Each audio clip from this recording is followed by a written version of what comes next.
Monsieur Pujals, les chiffres, a dit quelqu'un, ne montent pas parce qu'ils ne parlent pas.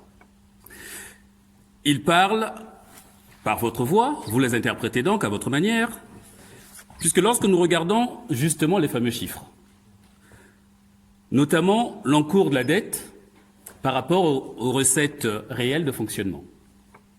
Encours de la dette, 92% pour la ville d'Épinay-sous-Sénard.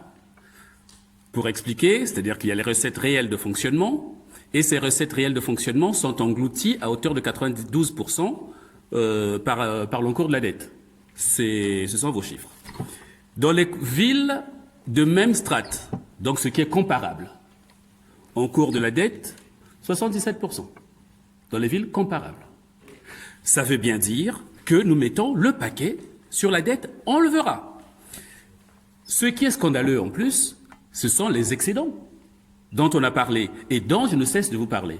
Ces excédents, celui que vous appelez le ministre des Finances, nous disait tout à l'heure ne pas comprendre le lien entre ces excédents et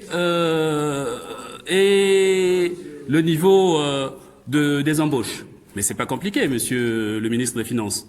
Il suffit de regarder le nombre d'embauches prévues. Nous sommes environ à 370 postes ouverts. Je n'ai pas retrouvé le chiffre dans la tonne de paperasse qui nous a été fournie.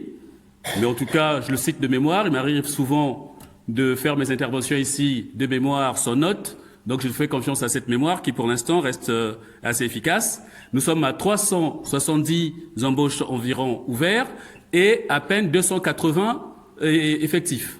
Vous regarderez, vous me confirmerez. Ça veut dire quoi? Ça veut dire que les crédits sont là, on peut recruter, et vous ne recrutez pas. La conséquence de cela, monsieur, ce sont des difficultés au niveau du personnel communal. Parce qu'effectivement, si vous avez un travail qui doit être fait par 5 personnes et que vous vous retrouvez 3 dans un bureau, vous subissez la pression.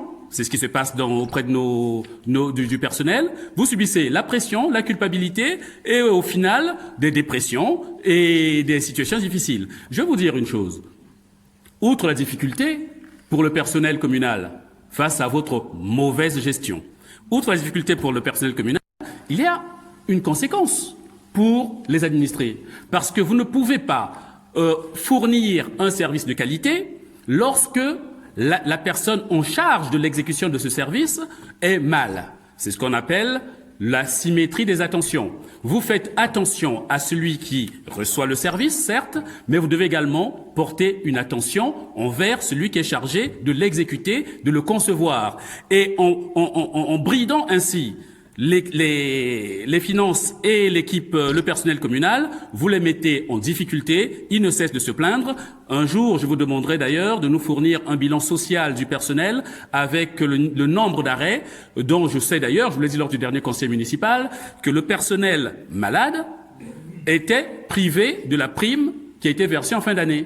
Une personne malade, donc absente parce que malade, en plus, ne perçoit pas la prime. Ça s'appelle la double peine. Voilà pour le lien entre votre piètre gestion et la situation des hommes. Alors évidemment, vous me direz que vous aimez les chiffres. Je suis désolé, moi j'aime les gens. Donc vous faites attention aux chiffres, vous soignez les chiffres, tant mieux pour vous. Les chiffres se portent très très bien à Épinay-sous-Sénard. Hélas, les personnes moins bien. J'en veux pour preuve encore, s'il faut l'illustrer, Monsieur Pujals et Monsieur le ministre des Finances, vous dire qu'il y a des pratiques dans cette ville et des attentes, surtout des habitants. Les habitants vous ont élu en 2014, ils attendaient que vous fassiez un travail sur le centre commercial notamment. On a vu tout à l'heure 500 000 euros annulés sur le centre commercial. On y reviendra encore dans le budget.